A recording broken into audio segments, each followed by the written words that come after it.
Capacitance of an isolated spherical capacitor.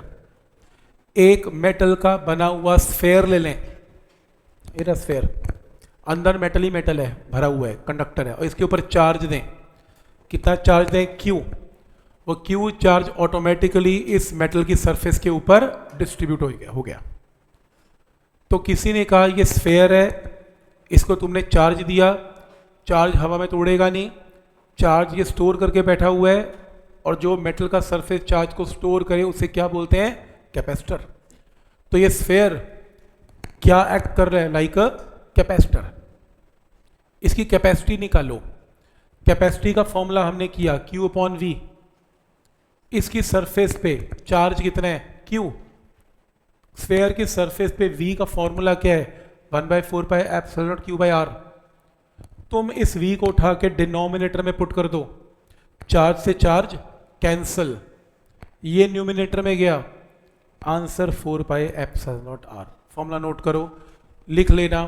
Capacitance of an isolated spherical capacitor, formula register में isolated जरूर लिखना, क्योंकि spherical capacitor में तो दो कंसेंट्रिक शेल्स भी आ सकते हैं।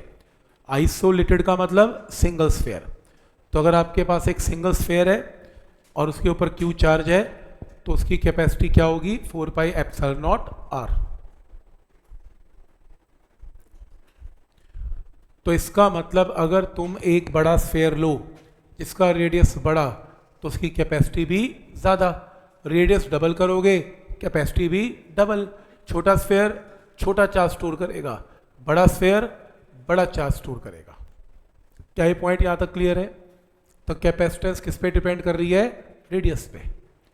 तो अब मैंने वही क्वेश्चन पूछा दुकान पे जाके, मेरे को एक फेरेड का कैपेसिटर देना जरा। उसने कहा शेप क्या चाहिए? मैंने कहा फेयर। कहते ढूंढ के देता हूँ। तो गया, उससे फॉर्मूला लगाया, उसने सोचा कि चल मैं बना के दे देता हूँ। सी की जगह क्या पुट करेगा? 1 फेरेड। 1 फेरेड 4 pi epsilon not R। R की वैल्यू उसने कैलकुलेट की, C1 1/4 pi epsilon not 9 into 10 की पावर 9। तो रेडियस इतना बन गया, कितने किलोमीटर का? 9 इंटू 10 की पावर 6 किलोमीटर। सिंपल दुकानदार को कहा था एक फेरेड दियो जरा स्फेरिकल कैपेसिटर। तो रेडियस कितना है? 1500 टाइम्स रेडियस ऑफ अर्थ।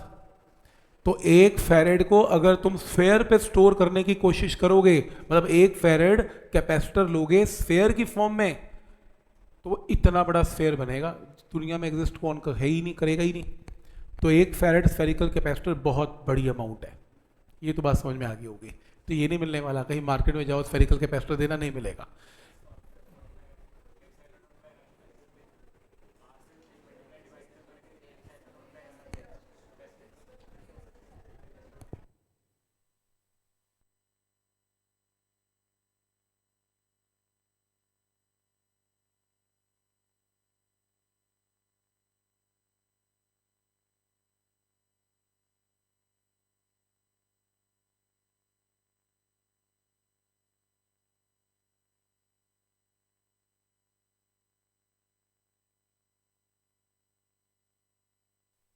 सारे क्वेश्चंस में कैपेसिटर के यूनिट्स देखेंगे, माइक्रोफेरेड, पिकोफेरेड, नैनोफेरेड। पॉइंट समझ में आ रहा है?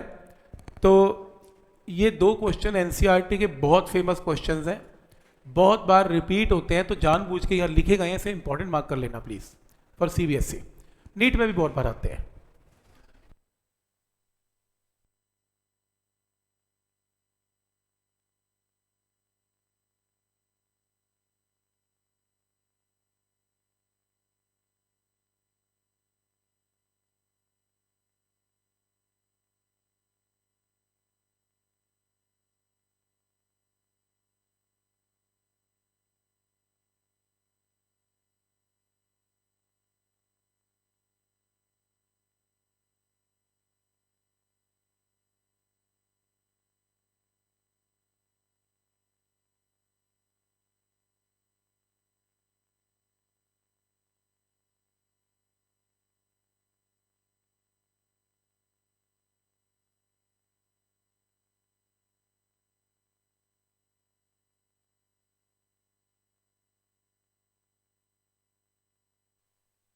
27 स्फेरिकल ड्रॉप, 27 स्फेरिकल ड्रॉप्स हैं of radius 3 mm and having a charge of 10 की power -12 coulomb are combined to form a single drop. देखो जब भी छोटे छोटे ड्रॉप बड़ा ड्रॉप बनाएंगे तो सबसे पहले वॉल्यूम क्या करना है, इक्वेट। 27 ड्रॉप का वॉल्यूम क्या है, 27 इंटू छोटे ड्रॉप का वॉल्यूम, और बड़े ड्रॉप का वॉल्यूम क्या है, 4/3 पाई कैपिटल आर क्यू। तो यहां से रेडियस की रेशियो आ गई। छोटा रेडियस आपको पता है कितना, 3 mm, तो बड़े ड्रॉप का रेडियस आ गया 9 mm। पहला स्टेप क्लियर है, मीटर में कन्वर्ट हो गया। मुझे क्या निकालना है, मुझे कैपेसिटेंस और पोटेंशियल निकालना है बड़े ड्रॉप का, यही क्वेश्चन है। तो सबसे पहली चीज, बड़े ड्रॉप की कैपेसिटी का फॉर्मूला 4πε0 बड़ा आर। बड़ा ड्रॉप का कैपेसिटेंस और बड़े ड्रॉप का रेडियस, फॉर्मूला तो कर ही लिया। 4πε0 की वैल्यू मुझे पता है, कैपिटल आर मैंने निकाल लिया, मल्टीप्लाई किया, आंसर 10 की power -12 farad is known as 1 pico farad. क्या ये स्टेप क्लियर है? तो फॉर्मूले में मेरे को बड़ा रेडियस चाहिए होगा, मैंने वॉल्यूम इक्वेट करके छोटे रेडियस से बड़ा रेडियस निकाल लिया और वहां से कैपेसिटी आ गई। फिर बड़े स्फेयर के ऊपर चार्ज क्या होगा, अगर छोटे पे चार्ज तुम्हें पता है छोटा क्यू, तो ऐसे कितने ड्रॉप से 27, तो 27 ड्रॉप कंबाइन होंगे तो बड़े ड्रॉप पे 27 ड्रॉप्स का चार्ज आ जाएगा, ऐड हो गए 27 into charge of small drop. तो 27 चार्ज ऑफ स्मॉल ड्रॉप 10 की पावर -12, ये क्या आ गया आपके पास, चार्ज की वैल्यू आ गई। क्या ये स्टेप यहां तक क्लियर है? तो बड़े ड्रॉप का चार्ज आ गया, बड़े ड्रॉप की कैपेसिटेंस आ गई। अब बड़े ड्रॉप का पोटेंशियल क्या होगा, कैपेसिटेंस का फॉर्मूला क्या था, Q/V, तो V का फॉर्मूला क्या है, Q/C। तो अगर तुम बड़े ड्रॉप का चार्ज बड़े ड्रॉप की कैपेसिटेंस को डिवाइड कर देंगे तो बड़े ड्रॉप का पोटेंशियल आ जाएगा। अगर ऐसा नहीं पसंद तो ऐसा भी कर सकते हो, तुम बड़े ड्रॉप के लिए रेडियस कैपिटल आर तो निकाल ही चुके हो, बड़े ड्रॉप का चार्ज क्या है 27 इंटू क्यू, तो तुम पोटेंशियल का फॉर्मूला लगा लेना 1/4πε0 टोटल चार्ज बाय आर। एक ही बात है, मतलब तुम चाहे फॉर्मूला ये लगा लो, चाहे फॉर्मूला ये लगा लो, चाहे फॉर्मूला ये लगा लो, तो बड़े ड्रॉप का चार्ज अपॉन उसकी कैपेसिटेंस, तो भी आंसर सेम आएगा। और अगर ये लगाना है तो भी आंसर सेम आएगा।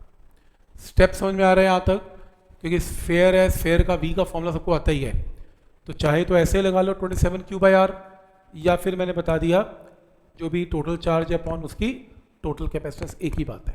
तो इस चैप्टर में ज़्यादातर आपको ये फॉर्मूला यूज होता हुआ दिखेगा नहीं, इस चैप्टर में यही फॉर्मूला दिखेगा, क्योंकि तुम्हें किसी बॉडी का चार्ज पता होगा, V पता होगा, डिवाइड करके सीधा C आ जाएगा।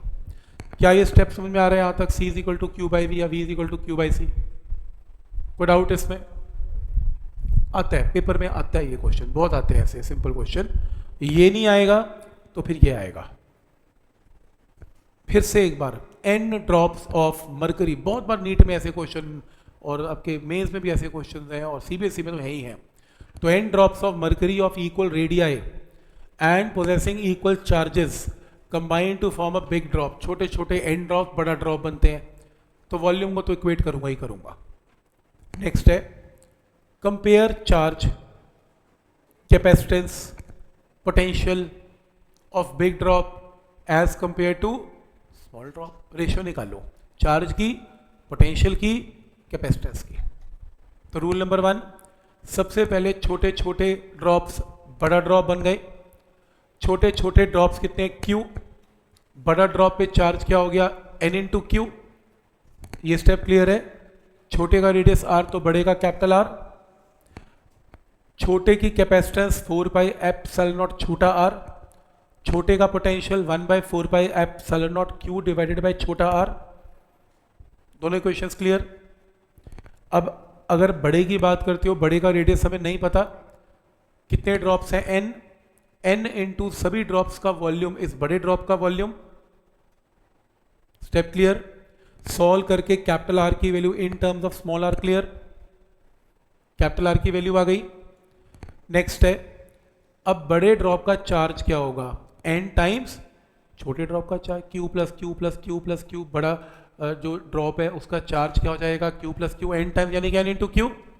तो यहां से Q डैश बाई Q की रेशियो क्या आ गई, n, एक आंसर। तो उसने क्या पूछा, चार्ज की रेशियो निकालो, एक आंसर चार्ज की रेशियो इज n टाइम्स एक आंसर।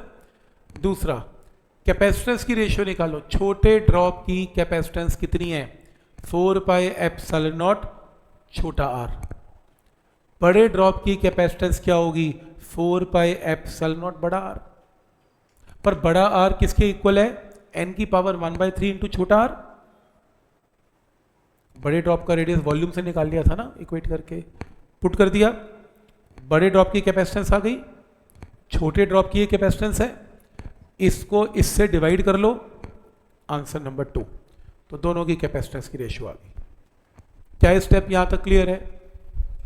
तो चार्ज की रेशियो आ गई, कैपेसिटेंस की रेशियो आ गई, क्योंकि कैपेसिटेंस का फॉर्मूला 4 पाई एप्सिलॉन नॉट छोटा r, 4 पाई एप्सिलॉन नॉट बड़ा r। बड़े r को वॉल्यूम से छोटे r पे कन्वर्ट कर लिया। नेक्स्ट पोटेंशियल की रेशियो, पोटेंशियल का फॉर्मूला छोटे ड्रॉप का ये रहा, 1/4 पाई एप्सिलॉन नॉट छोटा q बाई छोटा r। बड़े ड्रॉप का पोटेंशियल क्या बनेगा, 1/4 पाई एप्सिलॉन नॉट बड़े ड्रॉप का चार्ज क्या है, NQ अपॉन बड़े ड्रॉप का रेडियस। तो बड़े ड्रॉप का रेडियस हमने वॉल्यूम से निकाल रखा है छोटे की फॉर्म में, n और n माइनस 1/3 2/3। ये नए ड्रॉप का वॉल्यूम आ गया, पुराने ड्रॉप का वॉल्यूम ये रहा, दोनों को डिवाइड कर दें, डिवाइड करके आंसर n की पावर 2/3। तो ये स्टैंडर्ड रिजल्ट भी हैं। मेरे से पूछोगे ये स्फेयर कंबाइन हो गए, n नंबर ऑफ स्फेयर्स हैं सर, पोटेंशियल का फॉर्मूला, आंसर ही याद है यार, पोटेंशियल का फॉर्मूला n की पावर 2/3, कैपेसिटेंस का फॉर्मूला n की पावर 1/3, चार्ज हमेशा n टाइम्स होता है। तीनों को तीनों हाईलाइट कर लो, कई बार ऑब्जेक्टिव क्वेश्चन सीधा आ जाता है मार्क करने को। तो मेथड तो सिखाई दिया मैंने आपको। क्या ये पॉइंट यहाँ तक क्लियर है कि कैसे करना है इसमें? ठीक है।